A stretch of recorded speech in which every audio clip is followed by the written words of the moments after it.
যারা তোমরা এখনো পর্যন্ত প্রথম ভিডিওটি দেখোনি, এই ভিডিওতে এরকম জায়গায় আই বাটনে একটা ভিডিও শো হবে। তোমরা ডাইরেক্ট তাতে ক্লিক করলে পার্ট 1 দেখে এসে তারপরে এই পার্ট 2 দেখতে পারো।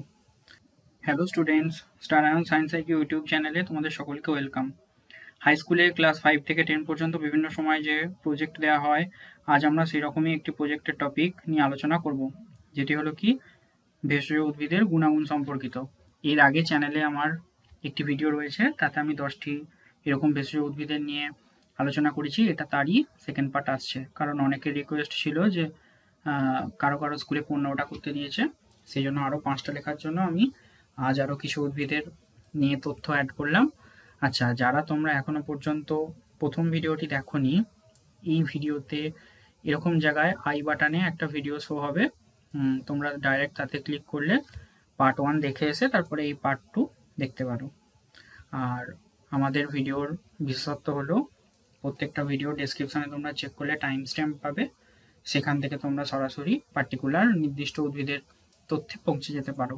চলো ভিডিও শুরু করা যাক। চলে আসি আজকের প্রথম উদ্ভিদে।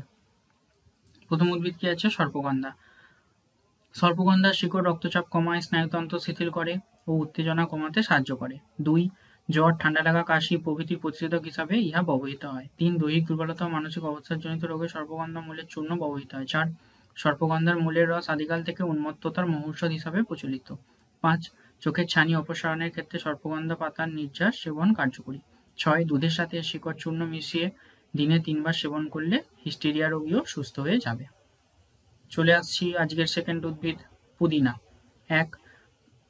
মুখের দুর্গন্ধ দূর করার কাজে পুদিনা পাতা আদর্শ উপাদান। 2. পুদিনা পাতার রস শরবতে মিশিয়ে পান করলে পেটের গোলযোগ সারে। 3. মূত্রের পরিমাণ বাড়াতে পুদিনা পাতা সাহায্য করে। 4. শুকনো কাশি কমাতে পুদিনা পাতা ব্যবহৃত হয়। 5. ফোলা ও ব্যথা কমানোর জন্য পুদিনা পাতা থেঁতো করে বা বেটে লাগালে ব্যথার উপশম হয়। 6. ত্বকের ব্রণ দূর করে কড়া পড়া অংশ স্বাভাবিক করতেও পুদিনা পাতা ভালো কাজ দেয়। নম্বর হলো বিশল্যকরণী। বিশল্যকরণীতে উপস্থিত উচ্চ ক্ষমতা সম্পন্ন অ্যান্টিঅক্সিডেন্ট পোড়া ঘা তাড়াতাড়ি সারিয়ে তোলে। 2. রক্তবমি হলে বিশল্যকরণীর শিকড় ও পাতা একসঙ্গে সামান্য বেটে ঠান্ডা জল দিয়ে সেবন করলে রক্তবমি বন্ধ হয়। 3. কাটা অঙ্গ জোড়া লাগাতে এবং ভাঙা হাড় জোড়ার কাজে সাহায্য করে বিশল্যকরণী পাতার রস। 4. পোকামাকড় ও বিছে কামড়ালে এই গাছের পাতা ও মূলকে বেটে প্রলেপ দিলে উপশম হয়। 5. চুলকানি, একজিমা ও কাঁটা ফোঁটায় বিশল্যকরণীর পাতা বেটে লাগালে খুব ভালো উপকার পাওয়া যায়। 6. বিশল্যকরণী পাতার নির্যাস সেবন করলে উচ্চ রক্তচাপ কম হয়। পরের উদ্ভিদ হলো ভেষজ উদ্ভিদ অশ্বগন্ধা। অশ্বগন্ধা মানসিক চাপ, অবসাদ ও দুশ্চিন্তা কমাতে সাহায্য করে। 2. এটি ডায়াবেটিস আক্রান্তদের রক্তে শর্করার মাত্রা নিয়ন্ত্রণে সাহায্য করে। 3. ক্ষত নিরাময়ে দ্রুত আরোগ্য লাভের জন্য প্রাথমিকভাবে অশ্বগন্ধা খাওয়ানোর সুপারিশ করা হয়। 4. অশ্বগন্ধা হৃৎপিণ্ডের পেশিকে শক্তিশালী করে হৃদযন্ত্রের সামগ্রিক ক্ষমতা বৃদ্ধি করে। 5. অশ্বগন্ধা চুলে পুষ্টি যোগায়, যা চুল পড়া কমাতে সাহায্য করে এবং চুল দীর্ঘ ও উজ্জ্বল করে। 6. অশ্বগন্ধা একটি প্রকৃত বার্ধক্য প্রতিরোধী ভেষজ। এটি ত্বকের শুষ্কতা দূর করতে সাহায্য করে। আজকের 5 নম্বর উদ্ভিদ হলো চিরতা। চিরতা রক্তে শর্করার মাত্রা কমাতে সাহায্য করে। যে কোনো ব্যথা, ফুলে যাওয়া, লালচে ভাবের চিকিৎসায় চিরতা যথেষ্ট কার্যকর। 3. ক্ষুদ্রান্ত থেকে কৃমি বের করে দিয়ে চিরতা এই অঙ্গকে বিভিন্ন জীবাণু ও রোগের হাত থেকে বাঁচায়। 4. ক্যান্সারের মতো অত্যন্ত জটিল রোগ সারিয়ে তুলতে চিরতা সক্রিয় ভূমিকা পালন করে। 5. চিরতার পেস্ট বানিয়ে ত্বকে লাগালে এটি ত্বকের ক্ষত ও ব্রণ দূর করতে সাহায্য করে। 6. চিরতা শরীর থেকে বর্জ্য পদার্থ বের করে দিয়ে আমাদের রোগ প্রতিরোধ ক্ষমতা বৃদ্ধিতে সাহায্য করে। আজকের শেষ উদ্ভিদ হলো ব্রাহ্মী। ব্রাহ্মী শাক আমাদের স্মৃতিশক্তি বাড়াতে সাহায্য করে। 2. এটি অতিরিক্ত কফ এবং শ্লেষ্মা পরিষ্কার করতে পারে। 3. মৃগী রোগের চিকিৎসায় ব্রাহ্মী পাতা ব্যবহৃত হয়। 4. ব্রাহ্মীর রস ক্ষতস্থানে দিলে নিরাময়ের গতি বাড়িয়ে ত্বককে জীবাণুমুক্ত করে। 5. ব্রাহ্মী ডায়াবেটিস রোগীদের রক্তে শর্করার মাত্রা নিয়ন্ত্রণে সাহায্য করে।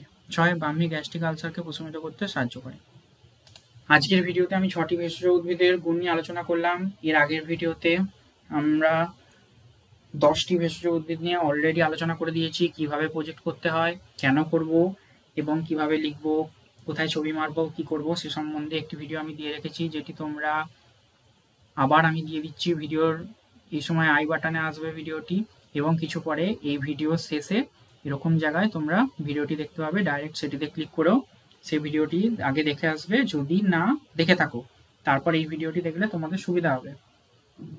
আর আমাদের চ্যানেল স্টার আয়ন সায়েন্স আইকিউকে তোমরা সাবস্ক্রাইব করে নোটিফিকেশানে বেল বাটনে ক্লিক করে অল করে রাখবে, যাতে তোমরা আমাদের চ্যানেলে ভিডিও এলেই জানতে পারো আর সেটি দেখে নিয়ে তোমার বন্ধুদের সঙ্গে খুব শেয়ার করো। আমাদের পরিবার সাবস্ক্রাইবারের সংখ্যা আরও বড় হলে তবেই না আমরা বেশি করে ভিডিও আনতে পারবো।